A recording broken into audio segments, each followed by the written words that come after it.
मेरे प्यारे दोस्तों, आज हम आपके लिए एक ऐसा वाकया लेकर आए हैं जिसे सुनकर आपके रोंगटे खड़े हो जाएंगे। एक ऐसी कहानी जो आपका दिल दहला देगी।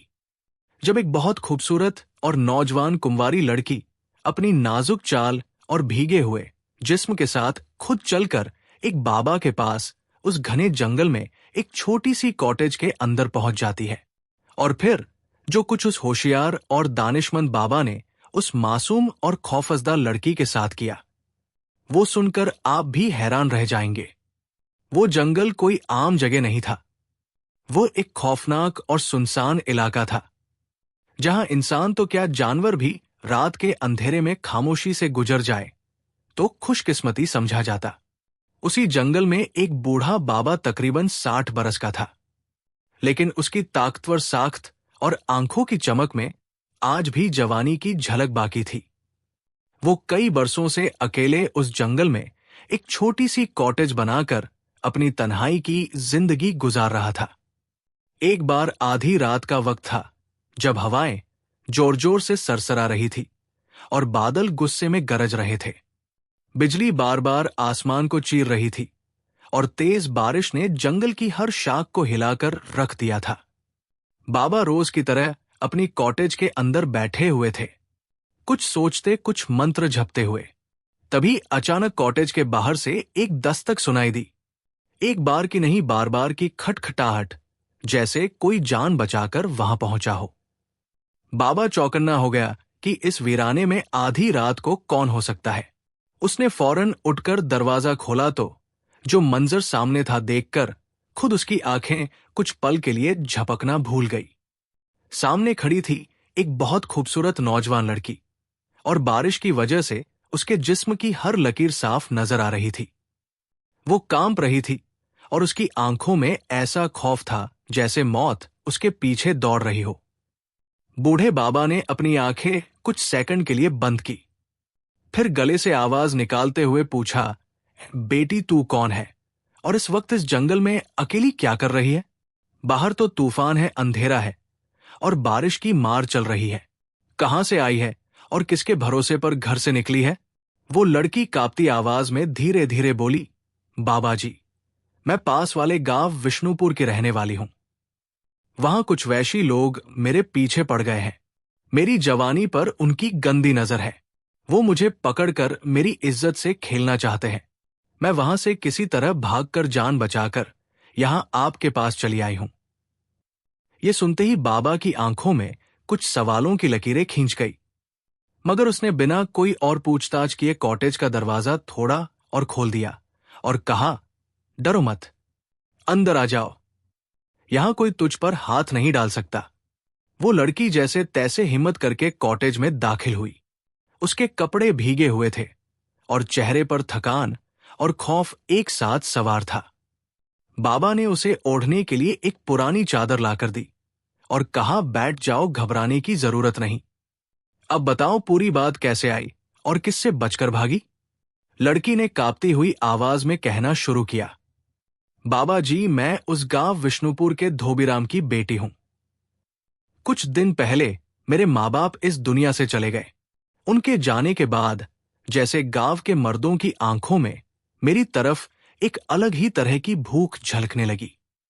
पहले वो धीरे धीरे मुस्कुराते थे, फिर इशारे करने लगे, और अब तो वो खुलकर कहते हैं कि एक बार हमें अपनी जवानी का रस छका दो, वरना हम खुद छीन लेंगे।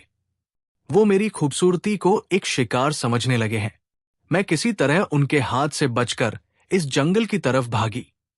बाबा उसकी बात बहुत गौर से सुन रहा था। उसके चेहरे पर कोई जाहिरी हैरत नहीं थी, लेकिन अंदर ही अंदर कुछ सोचने लगा। उसने उस लड़की की आंखों में झांकने की कोशिश की और मन ही मन ये सवाल उठने लगा कि क्या वाकई ये लड़की किसी से जान बचाकर आई है या फिर इसका कुछ और ही इरादा है। जरूरी नहीं कि ये लड़की मुझसे कोई बड़ा राज छुपा रही हो। वो जिस अंदाज से मुस्कुरा रही थी और अपने भीगे हुए बालों को सलीके से समेट रही थी, उसमें कोई सीधा साधा मतलब नहीं था। सामने वो रूपवती कुंवारी लड़की एक बूढ़े बाबा के साथ उसी पुरानी कॉटेज में बैठी हुई थी। कोने में रखा एक टिमटिमाता हुआ दिया उस माहौल को और भी परसरार बना रहा था। वो बाबा कई बरसों से अकेले उस वीरान जंगल में जैसे अपनी जिंदगी जी रहा था, और आज पहली बार उसकी इस सुनी रात में इतनी हसीन लड़की की मौजूदगी ने जैसे सब कुछ बदल कर रख दिया था। उस बाबा की नजर जब उस लड़की के गीले कपड़ों से गुजरते उसके जिस्म पर पड़ी तो एक अजीब सी गर्मी उसके अंदर दौड़ गई। उसके अंदर दबे अरमानों ने धीरे धीरे सर उठाना शुरू कर दिया। वो खुद को समझा रहा था, पर दिल के किसी कोने में कोई मीठा सा तूफान उठ चुका था। वो खुद को रोक भी रहा था, लेकिन उसके अंदर की बेचैनी उसे मचलने पर मजबूर कर रही थी। वो सब कुछ अपने दिल में ही महसूस कर रहा था। तभी वो लड़की नरम लहजे में बोली, बाबा जी, मुझे बहुत डर लग रहा है। बाहर बहुत अंधेरा है। क्या मैं आज रात यही आपके पास इस कॉटेज में रह सकती हूं? सुबह होते ही निकल जाऊंगी। क्या आप मुझे कुछ देर पनाह देंगे? बाबा के अंदर जैसे एक अधूरी चाहत को आवाज मिल गई। उसकी आंखों की चमक बढ़ गई। उसके लबों पर एक धीमी सी मुस्कान तैर गई। उसने अपनी खामोश खुशी को दबाते हुए कहा, हाँ सुंदरी, इस रात की अंधेरी से डरने की जरूरत नहीं। तू इस कॉटेज में बेफिक्र रह सकती है। बाहर चाहे जितना भी अंधेरा तूफान हो, ये जगह तेरे लिए महफूज है। बहुत घना अंधेरा था और बारिश लगातार तेज हो रही थी। वो लड़की धीरे से उठी, कोने में जाकर लेट गई और कहने लगी, बाबा जी, मेरी आंखें भारी हो रही है। अब मुझे नींद आ रही है। उसके लेटते ही बाबा के अंदर एक हलचल सी मच गई। जैसे कई बरसों से सोया हुआ उसका मन आज पहली बार करवट ले रहा था। उसके दिल की धड़कन तेज हो गई और आंखें उस सोई हुई लड़की पर टिक गई। उस रात वो बाबा कोई बाबा नहीं, बल्कि एक मर्द बन चुका था, जिसके अंदर की तन्हाई उस लड़की की मौजूदगी से जैसे चीख रही थी। बेचैनी थी और मन में हलचल उठ रही थी। सोच रहा था, क्या करूं? कौन सा ऐसा तरीका निकालूं जिससे इस रात की खामोशी से बचा जा सके। बाबा भी उसी कॉटेज के एक कोने में लेट गया, आंखें बंद कर ली और सोने की कोशिश करने लगा। लेकिन नींद तो जैसे उससे रूठ चुकी थी। लाख बार करवटें बदले, दिल को समझाया, पर दिल की धड़कनें और तेज होती गई, क्योंकि उसके अंदर सालों से दबे जज्बात अब बेकाबू होने लगे थे। तभी उस सन्नाटे को उस लड़की की सिसकी ने तोड़ा। बाबा फौरन उठकर बैठ गया और देखा कि वही लड़की धीरे धीरे रो रही थी। आंखों से आंसू बह रहे थे और चेहरा जैसे किसी गहरे दर्द से भरा हुआ था। बाबा उसके पास जाकर बैठ गया और धीरे से पूछा, क्या हुआ बेटी, तुम क्यों रो रही हो?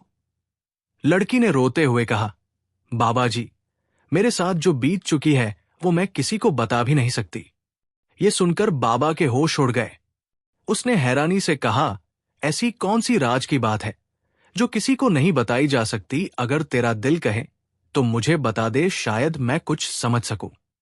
वो लड़की बाबा की तरफ देखते हुए बोली, बाबा जी, मैं वो नहीं हूं जो तुम समझ रहे हो। मैं कोई सीधी साधी लड़की नहीं हूं, बल्कि मैं बहुत गिरी हुई और बदकिरदार लड़की हूं। बाबा को जैसे किसी ने अंदर से झटका दे दिया हो। वो लड़की अब कुछ ऐसा बताने वाली थी जिसे सुनकर कोई भी कांप जाए। उसने बाबा की आंखों में देखकर कहा, मैं कोई आम लड़की नहीं हूं, मैं एक भटकती हुई रूह हूं। ये सुनते ही बाबा के जैसे पैरों तले जमीन खिसक गई। उसका होश गया और कांपते हुए बोला, क्या क्या क्या सच में तू रूह है? मैं कैसे मानूं तेरी ये बात? मुझे यकीन नहीं हो रहा है।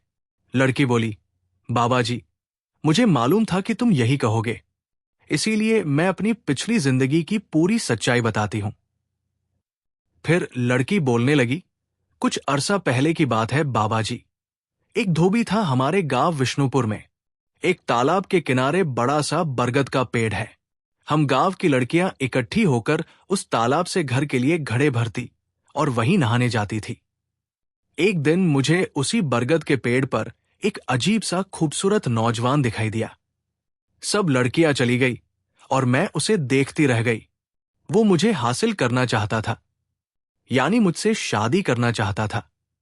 मैंने अपने बड़े बुजुर्गों से सुना था कि उस पेड़ पर कोई भूत रहता है। मैं समझ गई कि यही वो भूत है, और उसके बाद मुझे उसका नाम सुनना भी पसंद नहीं था। पर वो मेरी ना सुनने को तैयार ही नहीं था। जब उसने देखा कि मैं उसे किसी भी हाल में नहीं चाहती हूं, तो उसने मुझ पर जादू कर दिया। उस जादू के असर से मैं उसकी कैद में आ गई। उसने मेरी मर्जी के खिलाफ मुझसे शादी कर ली, लेकिन वो चाहता था कि मैं खुशी खुशी अपने आप को उसके हवाले कर दूं। वो कभी भी मेरे साथ जबरदस्ती नहीं कर सकता था, लेकिन मैंने उसे सुहाग रात में अपने पास भटकने भी नहीं दिया। उसके बाद वो मुझसे नफरत करने लगा और गुस्से में मुझे पीटने लगा। जब मैं बिल्कुल अधमरी हो गई, तो उसने मुझे आखिरी वक्त में कहा, तू मर जाएगी, लेकिन तेरी रूह तब तक चैन नहीं पाएगी जब तक तू किसी बूढ़े आदमी के साथ हम बिस्तरी नहीं करेगी। बाबा ये सुनकर सख्त में आ गया। उसके दिल में डर का तूफान उठने लगा। वो सोचने लगा कि कहीं ये लड़की उसी शर्त को पूरा करने के लिए तो उसके पास नहीं आई, और उसका डर बिल्कुल सही निकला। लड़की ने बाबा का हाथ पकड़ लिया और बोली, बाबा जी, मैं सच कह रही हूं। अगर तुम मेरे साथ आज की रात नहीं बिताओगे तो मेरी रूह उम्र भर इस जंगल में भटकती रहेगी। बाबा डर के मारे कांपने लगा। उसके जिस्म से पसीना बहने लगा, जिसे वो एक बेसहारा लड़की समझ रहा था, और दिल ही दिल में उसके लिए कुछ महसूस करने लगा था। वो अब खुद को एक भटकती रूह बता रही थी। बाबा उसे डरते हुए देख रहा था, लेकिन उसकी खूबसूरती वैसी ही थी जैसे किसी अप्सरा की हो। लड़की ने फिर धीरे से कहा, बाबा जी, एक रात की ही तो बात है, अगर तुम आज की रात मेरे साथ ताल्लुक बना लो। लेकिन इससे पहले कि वो कोई जवाब दे पाता, लड़की उसके बदन पर अपना हाथ फेरने लगी, उसके चेहरे के पास आकर उसकी सांसों में समाने लगी।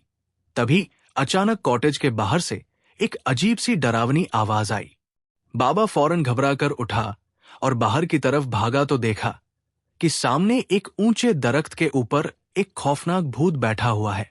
जैसे ही बाबा की नजर उस भूत पर पड़ी, वो भूत इंसान की शक्ल में सीधा बाबा की ओर बढ़ने लगा। बाबा ने भागते हुए लड़की की तरफ देखा और पूछा, ए लड़की, तू आखिर है कौन? मगर लड़की ने कोई जवाब नहीं दिया। उसका चेहरा बिल्कुल खामोश था, जैसे किसी और ही दुनिया में चली गई हो। अब वो भूत बाबा के बिल्कुल पास आ चुका था और उसकी आंखें अंगार की तरह चमक रही थी। बाबा ने कांपती हुई आवाज में पूछा, तू कौन है? भूत गरजती हुई आवाज में बोला, मैं वही हूं जिसने इस लड़की को तेरे पास भेजा है। अब बाबा को सब समझ में आ चुका था कि ये सब एक जाल था। उस भूत ने लड़की को अपने कब्जे में कर रखा था और उसी के जरिए बाबा को फंसाने की कोशिश कर रहा था। बाबा ने गुस्से में कहा, तेरा ये काला जादू मुझ पर काम नहीं करेगा। तू क्या समझा कि एक जवान लड़की को भेजकर मुझे भटका देगा? भूत हंसते हुए बोला, भटक तो तू पहले ही चुका था। अगर ये लड़की खुद को रूह ना बताती तो तू अब तक अपने जज्बातों में बह चुका होता। बाबा ने शर्म से लड़की की तरफ देखा। वो लड़की अब सर झुकाए बैठी थी। उसकी आंखों में पछतावे के आंसू थे। वो सोच रही थी कि वो कितना बड़ा पाप करने जा रही थी। भूत ने गरज कर कहा, अब तू मेरे जाल में फंस चुका है। बाबा ने आंखें बंद कर ली और मन ही मन सोचने लगा, आखिर इस मुसीबत से कैसे निकलूं? और फिर उसने अपनी आंखें खोलकर लड़की की तरफ देखा और कहा, अपने दिल पर हाथ रखकर खुद से एक सवाल कर कि तुम आखिर ये क्या करने जा रही थी? मैंने अपनी जिंदगी में आज तक किसी भी औरत के साथ कोई गलत काम नहीं किया। फिर तुम क्यों मेरी उस मेहनत को बर्बाद करना चाहती थी, जो मैंने सालों से अपने अंदर की बुराई से लड़कर संभाली है?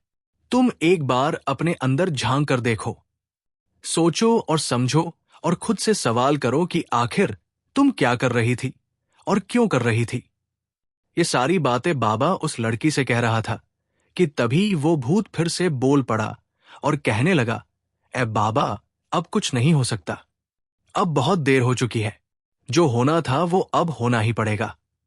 उस वक्त लड़की ने कांपते हुए बाबा की तरफ देखा और बोली, बाबा जी, मुझे नहीं मालूम कि क्या सही है और क्या गलत है। मुझे तो सिर्फ इतना समझ आता है कि किसी भी तरह मेरी इस बेचैन रूह को राहत मिल जाए। बाबा ने शफकत भरे लहजे में जवाब दिया, ए बेटी, सुकून पाने का कोई आसान रास्ता नहीं होता। अपने अंदर की आग को बुझाने के लिए तुम्हें खुद को जानना पड़ेगा, खुद को पहचानना पड़ेगा और अपने लिए, अपने अंदर की भटकती रूह के लिए खुद ही लड़ना पड़ेगा।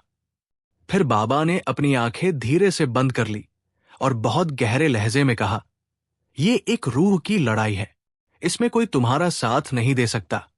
तुम्हें ये जंग अकेली ही लड़नी होगी। बाबा की ये बात सुनकर लड़की जैसे जाग गई। उसने धीरे से आंखें बंद की और बहुत नरमी से कहा, बाबा जी, शायद आप सही कह रहे हैं। अब मुझे अपनी लड़ाई खुद ही लड़नी होगी। फिर उसने अपनी आंखें खोलते ही उस भूत की तरफ देखा और गरजती हुई आवाज में बोली, हां, मैं तैयार हूं। वो लड़की आगे बढ़ी। उसका चेहरा अब डर से नहीं बल्कि हिम्मत से भरा हुआ था। उसने अपना हाथ आगे बढ़ाया और उस खतरनाक भूत को पकड़ने की कोशिश की। वो भूत उसे रोकने की कोशिश करता है, लेकिन तब तक बहुत देर हो चुकी होती है। लड़की का हाथ उस भूत के हाथ से टकराता है और उसी पल आसमान में एक भयंकर तूफान उठता है। हवा की रफ्तार इतनी तेज हो जाती है कि पूरा जंगल कांपने लगता है। वो भूत हवा में चिल्लाते हुए उड़ने लगता है। वो अपने आप को बचाने की बहुत कोशिश करता है, लेकिन अब सब कुछ खत्म हो चुका था, क्योंकि अब उस लड़की में वह ताकत आ चुकी थी जो किसी भटकी हुई रूह को रिहाई दिला सकती है। वो लड़की अब किसी की मोहताज नहीं रही। वो अब अपनी ताकत से उस भूत का खात्मा करने जा रही थी। वो चीखता है और तड़पता है, लेकिन लड़की का चेहरा सख्त है। उसकी आंखों में अब कोई डर नहीं बल्कि बदले और सुकून भरा इत्मीनान है। उस लड़की ने पूरी ताकत से उस भूत को जकड़ लिया और आखिरी झटका देकर उसकी रूह को फाड़ कर रख दिया, और उसी के साथ वो भूत हवा में जलता हुआ भस्म हो गया। जब तूफान थमा और कॉटेज के अंदर की रोशनी धीरे धीरे वापस आई, तब लड़की ने अपनी आंखें खोली और देखा कि बाबा उसके सामने खड़े हैं। उसके चेहरे पर कोई नाराजगी नहीं थी, बल्कि एक इत्मीनान भरी मुस्कान थी। वो लड़की बहुत शर्मिंदा सी महसूस कर रही थी। उसने धीरे से बाबा के सामने सर झुकाया और कहा, बाबा जी, मुझसे बहुत बड़ी भूल होने वाली थी। आपने मुझे इस भूत से बचा लिया। मैं तहे दिल से आपका शुक्रिया अदा करती हूं। बाबा ने सादगी से मुस्कुराते हुए कहा, कोई बात नहीं, ये तो मेरा फर्ज था। भटके हुए को रास्ता दिखाना ही तो असली सेवा है। अब तुम आजाद हो, जहां चाहो वहां जा सकती हो। वो लड़की कॉटेज से बाहर निकली। अब उसकी चाल में डर नहीं बल्कि रिहाई की ठंडी हवा थी। वो जंगल के उस रास्ते पर चल पड़ी जहां से कोई रूह फिर कभी भटक कर नहीं आती।